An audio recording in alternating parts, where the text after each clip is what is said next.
Oi amigo, oi amiga da URCA, aqui quem está falando é o professor Jorge Mikles e estamos hoje, a partir desse vídeo, dando sequência ao conjunto de aulas virtuais que nós preparamos e estamos ainda por preparar a respeito do temário da disciplina Direito Administrativo 1 da URCA. Conforme já tínhamos estabelecido, essas aulas são públicas, são, portanto, disponibilizadas no YouTube. No primeiro vídeo, você pode ter acesso ao código de acesso à turma no Google Classroom, no Google Sala de Aula, e ali, vai poder participar de maneira democrática de todas as atividades. Especificamente com relação aos estudantes da URCA, a participação nos fóruns, nas perguntas e outras atividades que viremos a propor vai auxiliar aqueles que efetivamente participaram na pontuação. Então, mais adiante, quando for o tempo de atribuirmos as notas nas respectivas avaliações, aqueles que participaram, além de terem o aprendizado, nós estamos estimulando os alunos a fazerem pesquisas a respeito de temas pontuais, mas aqueles que participaram também vão ter um acréscimo nas respectivas notas, certo? Não vou fazer controle de frequência, tanto as aulas que eventualmente a coordenação autorize esse professor a registrar, elas não computarão ausência para ninguém. A questão do registro das aulas é uma questão que eu estou postergando mais adiante, no momento oportuno, não é exatamente por isso que eu estou me preocupando. Pois bem, na videoaula passada foi quando nós apresentamos as primeiras considerações a respeito dos poderes da administração. Ali nós dissemos o que são os poderes da administração, temos a noção do que seriam os poderes, deveres da administração pública e apresentamos, além de quais seriam os principais deveres, dois dos poderes administrativos. Especificamente, na videoaula passada, nós apresentamos conjuntamente o poder vinculado e o poder discricionário. O poder vinculado, a administração simplesmente cumpre a determinação previamente estabelecida no texto da lei. Não há liberdade para o administrador. Já no poder discricionário, há uma certa faceta de liberdade, um certo grau de liberdade. É nessa liberdade, diferente do caso concreto, o que é efetivamente que atende ao interesse da administração pública, é nessa liberdade que se constitui a discricionariedade. Nós também dissemos na aula passada, no vídeo aula passada, que é na discricionariedade onde nós vamos encontrar o chamado mérito do ato administrativo. Quer dizer, aquele limite da atuação do poder que não pode ser revisado pelo Poder Judiciário. Mas, ao mesmo tempo, nós lançamos uma pergunta ao final da videoaula. É possível, em alguma hipótese, o Poder Judiciário revisar um ato discricionário? E, em caso positivo, quais seriam essas hipóteses? Bom, me deparei com algumas respostas, foram algo como uns 15 respostas, li todas elas, vou levar em conta na atribuição da pontuação, conforme nós já tivemos a oportunidade de dizer, mas, de maneira geral, me pareceram respostas muito bem construídas, muito bem fundamentadas. Então, vocês, de fato, foram procurar as fontes, alguns em obras físicas, outros em textos que encontraram na internet mesmo. Absolutamente legítima todas as formas de pesquisa, não há qualquer restrição nesse sentido. O importante fazer, como fizeram, é atribuir a fonte da informação. Olha, essa informação é retirada da obra tal, do artigo tal, do site tal, e de maneira geral essas referências foram feitas sim nas respectivas respostas, tá bom? Então, parabéns pela pesquisa. De maneira geral, a resposta foi praticamente unânime, salvo engano, foi unânime, praticamente não foi unânime, todos disseram que sim, é possível a revisão do ato discricionário. Uma primeira perspectiva que deve ser levada em conta nessa possibilidade de revisão do ato discricionário é o sentido de que o poder discricionário, ou no uso do poder discricionário, há uma certa parcela de vinculação, na linguagem do L. Lopes Meirelles. Todo ato discricionário, o ato discricionário é o ato praticado no exercício do poder discricionário. Todo ato discricionário tem uma faceta, tem um limite de vinculação. Há um certo grau de vinculação no ato discricionário. Nesse grau de vinculação, eu vou ter a possibilidade, sem dúvida, de revisão pelo Poder Judiciário. Porque o Poder Judiciário, quando ele sindica, quando ele revisiona o aspecto vinculado de um ato discricionário, ele nada mais está fazendo senão um mero exame de legalidade. Então, a primeira possibilidade de revisão dos atos discricionários é nessa faceta vinculada que todos possuem. Os atos possuem elementos. Alguns desses elementos são vinculados necessariamente em todo e qualquer poder, na prática de todo e qualquer ato, necessária, impostergavelmente, é vinculado o elemento competência. Só pode praticar os atos, só pode praticar os poderes da administração pública aquele que tenha competência para tanto. É dizer, aquele a quem a lei tenha atribuído essa capacidade. Então é nisso que se constitui o primeiro limite à revisibilidade dos atos administrativos discricionários. Mas também a doutrina e a jurisprudência vão além dessa faceta, vão além dessa perspectiva. Por exemplo, na obra de Celso Antônio Bandeira de Mello, né, em geral os doutrinadores vão falar sim dessa questão, mas a obra, sem dúvida, no direito brasileiro mais importante a esse respeito é a obra dele. O Celso Antônio ele vai ter um capítulo só para discutir a possibilidade da revisão do ato discricionário pelo Poder Judiciário. E a resposta que ele chega essencialmente é que sim, é possível a revisão do ato discricionário, especialmente quando a ação que a autoridade administrativa tomou, a ação que a autoridade administrativa adotou, ela é irrazoável. Se diante do caso concreto, aquela atuação, mesmo havendo favor legal, ela não atende concretamente, efetivamente, ao interesse público. Portanto, quando a atuação da autoridade administrativa, mesmo havendo a licença legal, a possibilidade legal de um ato discricionário, mas quando concretamente aquela atuação é irrazoável, o Poder Judiciário ele vai poder sim revisar o ato administrativo. Então é no limite da razoabilidade o principal aspecto, a principal hipótese que nós vamos encontrar onde será possível a revisão do ato administrativo pelo Poder Judiciário.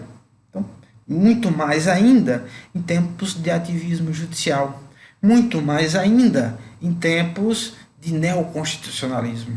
Então, os princípios fundamentais, eles sem dúvida são fundamentos suficientes que permitem que o Poder Judiciário ele revise o elemento discricionário dos atos administrativos, notadamente quando a atuação concreta da administração não atender à razoabilidade.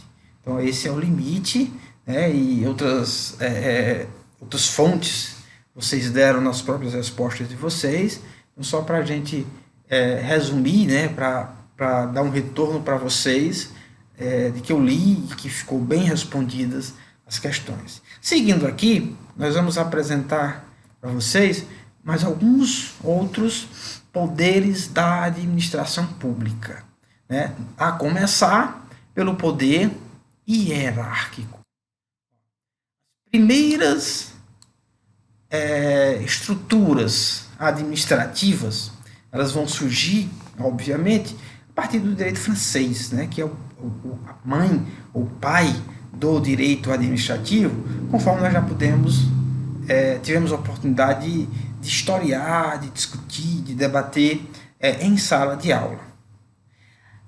O modelo administrativo de Napoleão é um modelo inspirado, né, no militarismo, é um modelo militar. Portanto, né, a partir de Napoleão, alguns vão dizer que a inspiração é na Prússia, né, mas a grande maioria dos estudiosos vai fazer referência ao direito francês com justiça, né, que inspirado na estrutura de Napoleão, o general Napoleão Bonaparte, a estrutura da administração pública, originalmente na França e por herança no Brasil também, ela é hierarquizada, de maneira que a decisão tomada pelo mais alto nessa hierarquia necessariamente tem que ser atendida e obedecida por todos os outros. Essa é a ideia da hierarquia.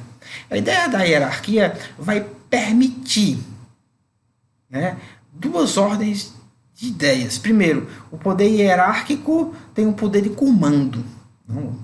A direção de todas as atividades dentro dessa estrutura da administração pública que é estabelecida a partir dessa ideia hierárquica, né, o poder de comando parte da parte mais alta dessa hierarquia. E também o poder de revisão. Os atos praticados pelos membros inferiores dessa hierarquia naturalmente vão poder ser revistos pelos superiores, certo? Esse poder hierárquico ele vai se dividir em dois subpoderes, né? Chama-se o poder de delegar e o poder de avocar. Pelo poder de delegar, se compreende que as atribuições, as competências de uma determinada autoridade podem ser delegadas para sujeitos, né, que estejam em hierarquia inferior, né, dentro dessa estrutura de administração. E também esses poderes vão poder ser avocados, quer dizer que os poderes de uma determinada autoridade vão poder ser chamados, avocados pela autoridade hierarquicamente superior. Na delegação, a ideia é que, por lei, né, por competência, não se pode delegar, abrir mão, renunciar às competências. Então, na delegação, a compreensão é no sentido de que se delega as atribuições materiais do ato. A competência propriamente, ela fica preservada à autoridade delegante. Só se delega o exercício, as atribuições materiais, a prática material dos atos delegados. Na avocação, que é a chamada para si de uma atribuição inicialmente competida, atribuída a quem está numa escala hierárquica inferior, ela só deve ser tomada em conta, só deve ser utilizada em situações excepcionais devidamente fundamentadas. É outra observação trazida, construída na doutrina. Também a respeito de delegação, é matéria pacífica. Aqueles poderes políticos, aquelas competências estabelecidas na própria Constituição, não poderão ser delegadas. Tá certo? A delegação ela só existe entre entes, a mesma pessoa jurídica, o poder hierárquico, melhor dizendo, só existe entre entes que compõem a mesma pessoa jurídica. Portanto, entre a administração direta, a União, por exemplo, e a administração indireta, uma autarquia da União, como é o exemplo do INSS, não existe esse chamado controle ou poder hierárquico. Em outras palavras, o ministro da Previdência, que é um órgão da União, não tem controle hierárquico sobre a autarquia INSS. Esse controle não existe? Existe, mas é o chamado controle finalístico, não o controle hierárquico. Diferenças, mais detalhes sobre a diferença entre o controle finalístico e o controle hierárquico, mais adiante, quando formos tratar dos entes que compõem a administração direta e indireta dessa estrutura da administração pública, nós vamos ter a oportunidade de voltar a esse tema. Então, aqui a ideia do poder hierárquico, que é a ideia segundo a qual a estrutura da administração pública ela é estabelecida num patamar hierárquico. Portanto, a ordem hierárquica tem que ser cumprida. Uma pergunta que cai muito em concurso.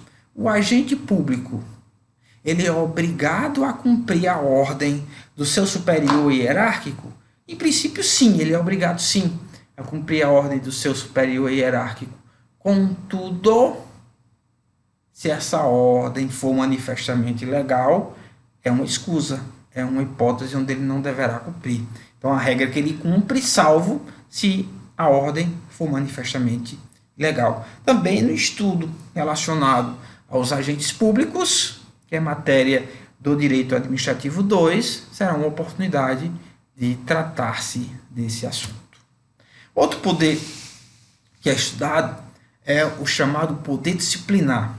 O poder disciplinar ele consiste na possibilidade de a administração pública impor aquelas pessoas com quem ela tem uma relação jurídica específica, peculiar, impor sanções disciplinares. Primeiro, quem são as pessoas com quem a administração pública possui esse tipo de vínculo jurídico peculiar, específico?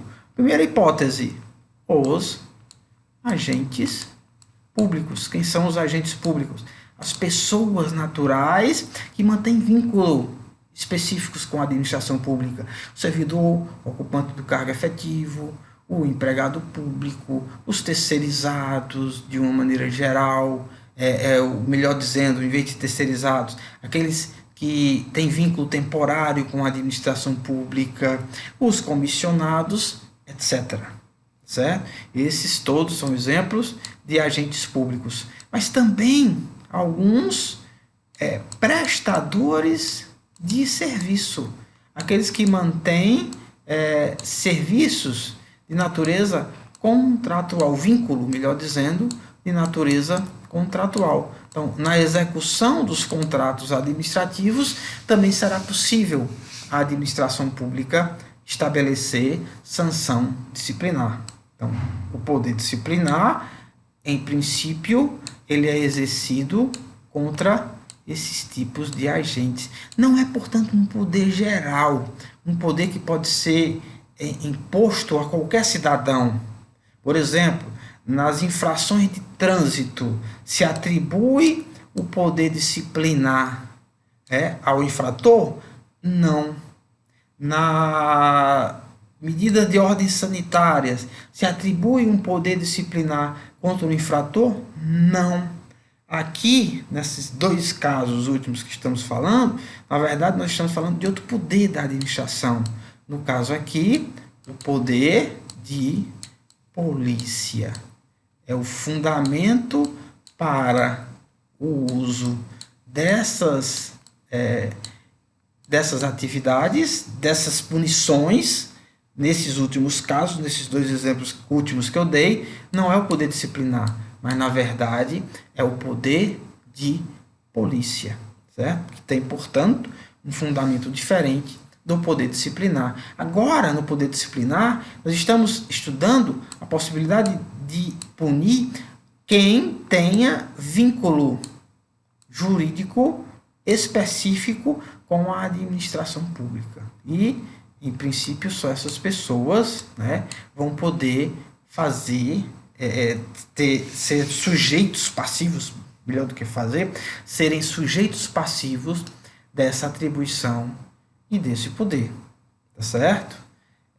Esse é o sentido do poder disciplinar. Por exemplo, é o poder, né, que é aplicado, a sanção disciplinar, ao agente público que cometa infração disciplinar, apurável, um nome muito conhecido, né, por intermédio do chamado processo administrativo disciplinar.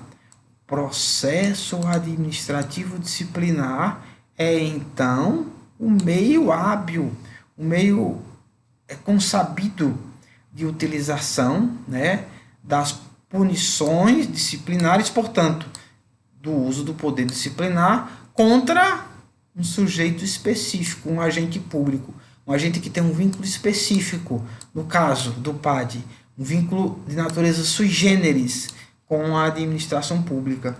O ocupante do cargo efetivo, o estatuto, possui esse vínculo de natureza sui generis de que eu estou fazendo referência. Então, essa é a ideia do poder disciplinar. Também é estudado, no âmbito do direito administrativo, chamado poder regulamentar. Por intermédio do poder regulamentar, a administração pública ela vai poder impor, né, criar normas, atos de caráter normativo. Portanto, esse poder também é chamado de poder normativo.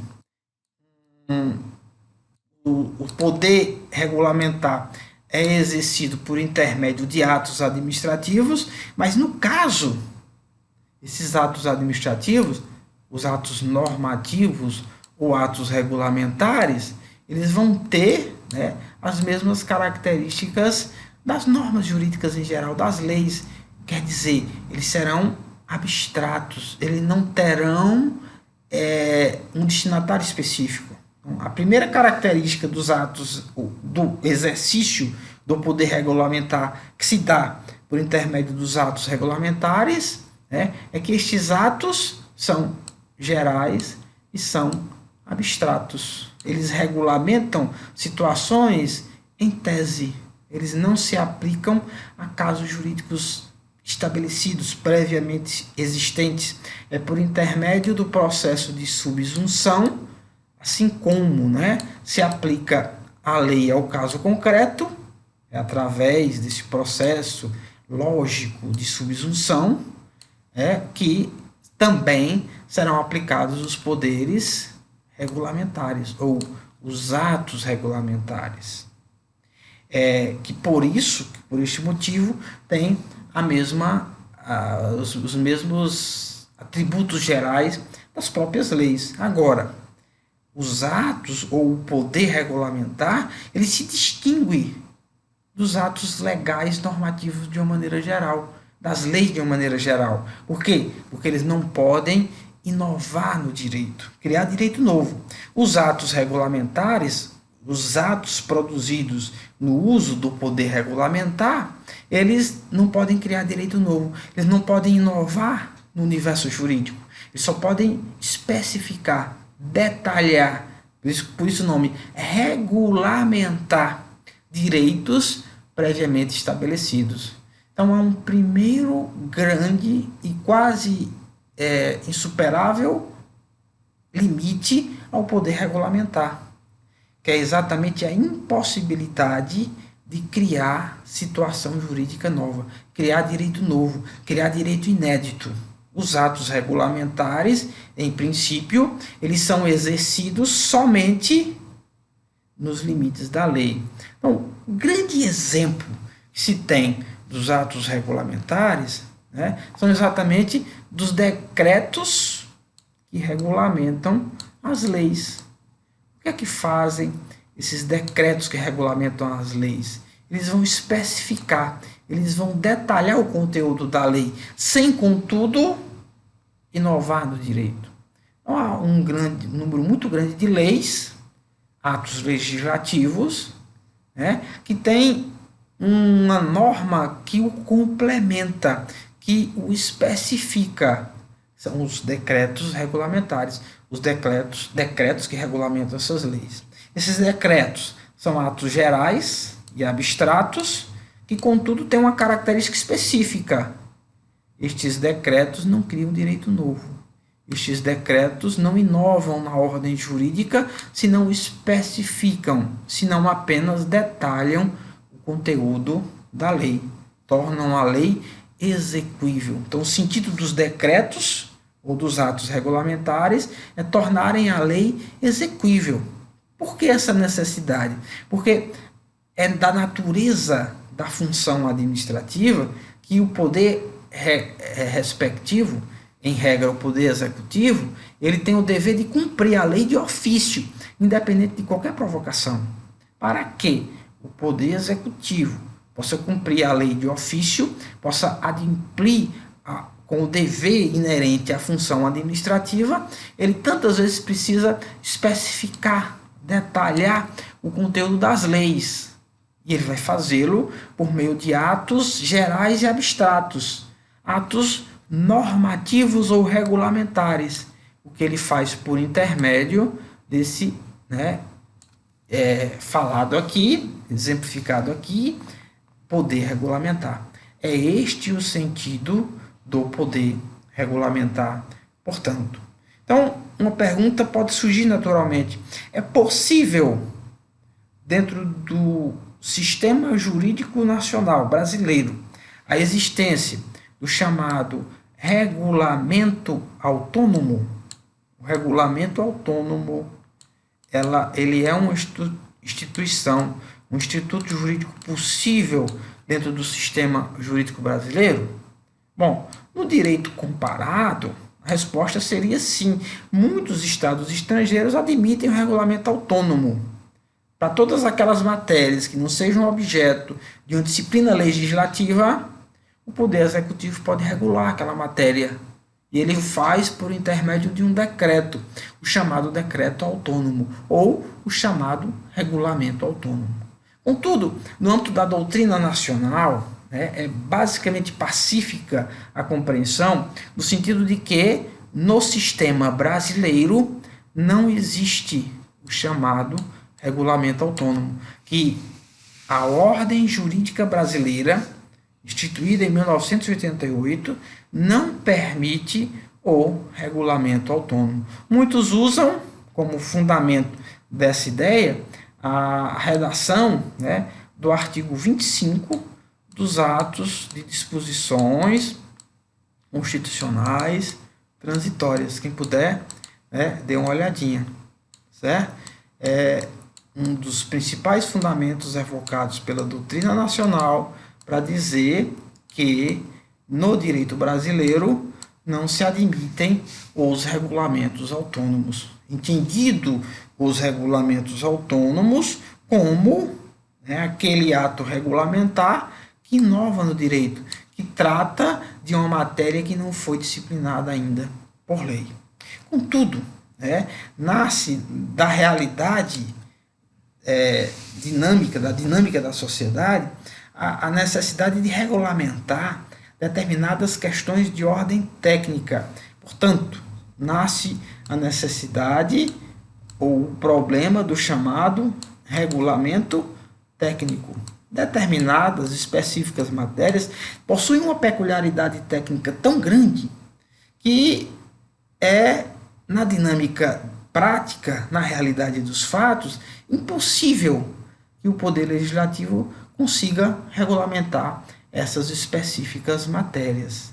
Determinados temas técnicos possuem um avanço tecnológico tão grande, tão rápido, que seria atravancar, impedir o desenvolvimento, pretender que o Poder Legislativo estabelecesse sempre os regulamentos com suas ulteriores atualizações.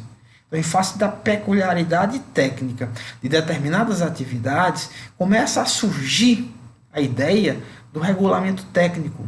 E, portanto, a ideia de que, com relação a estes regulamentos técnicos, será possível que o Poder Executivo estabeleça regulamentos autônomos, regulamentos sem, né, a prévia instituição de lei estabelecendo as premissas básicas sobre aquela matéria. A respeito dos regulamentos técnicos, que são tipos de regulamentos autônomos, por exemplo, o próprio Supremo Tribunal Federal já decidiu. Eles são constitucionais, eles atendem à ordem constitucional, desde quando a lei ordinária atribua poder a um específico órgão do Poder Executivo para estabelecer esses regulamentos. Notadamente, as agências reguladoras, elas são as grandes responsáveis pelo regulamento técnico. A Agência Nacional de Energia Elétrica, ANEEL. Ela é a agência reguladora. O que é uma agência reguladora? É uma autarquia especial, com autonomia, mas uma autarquia, portanto, vinculada, apesar da autonomia, ao Poder Executivo, que tem o poder, a potestade, de expedir regulamentos referente à distribuição de energia elétrica. A Agência Nacional de Petróleo vai fazer a mesma coisa com relação à produção de petróleo e derivados. A Agência Nacional de Saúde Complementar e assim sucessivamente. Com relação a específicos serviços, o poder público, por favor legal, por atribuição em lei, garante, que estes serviços sejam prestados por particulares, por exemplo, energia elétrica, por exemplo, telefonia e outros mais. Contudo, estes serviços prestados por delegação através de particulares, delegação contratual através de particulares, são regulados por agências reguladoras. E essas agências reguladoras podem estabelecer os chamados regulamentos técnicos, que vão estabelecer, que vão ditar a forma através da qual, os serviços respectivos poderão ser prestados, os critérios técnicos, portanto, os necessários para a prestação de específicos serviços públicos. Então, é essa a ideia dos regulamentos técnicos, que são tipos de regulamentos autônomos e que, segundo o entendimento do Supremo, não ferem, autônomos, não ferem a ordem constitucional. Então, para a pergunta, existe no sistema jurídico brasileiro regulamento autônomo? É possível? A primeira resposta é não, salvo a hipótese da exceção que nós estamos trazendo aqui para a nossa discussão. Bom, então por hoje, já deu o tempo regulamentar, por hoje as considerações são essas, mas eu quero deixar também uma pergunta para vocês, que eu vou depois também anotar no Google Classroom. Qual é a diferença? Ficou muito tênue, A diferença entre o poder de polícia, que nós ainda vamos estudar, é o tema da próxima videoaula, um poder bem específico, é um poder que diz respeito a... diz respeito, portanto, a essa paralisação, a essa reclusão social, que o Estado está impondo a todas as pessoas em razão da pandemia do Covid-19. Qual é o poder? Que potestade é essa que o Estado se utiliza, que pode obrigar as pessoas a ficarem em casa, que pode obrigar as atividades comerciais, industriais e diversas outras ordens de serem suspensas? Afinal de contas, onde está a liberdade de profissão? Onde está o direito de vir do cidadão? Vocês percebem que, em razão de um motivo de ordem pública, uma pandemia é um motivo de ordem pública, mas em razão desse motivo estão sendo limitados os direitos fundamentais, o exercício da profissão, o direito de ir e vir. Qual é o poder que o Estado tem? Qual é o fundamento desse poder que o Estado tem para estabelecer essas limitações? É esse o poder de polícia. E dentro do poder de polícia, né, existe a chamada sanção de polícia. É o poder do Estado punir as pessoas.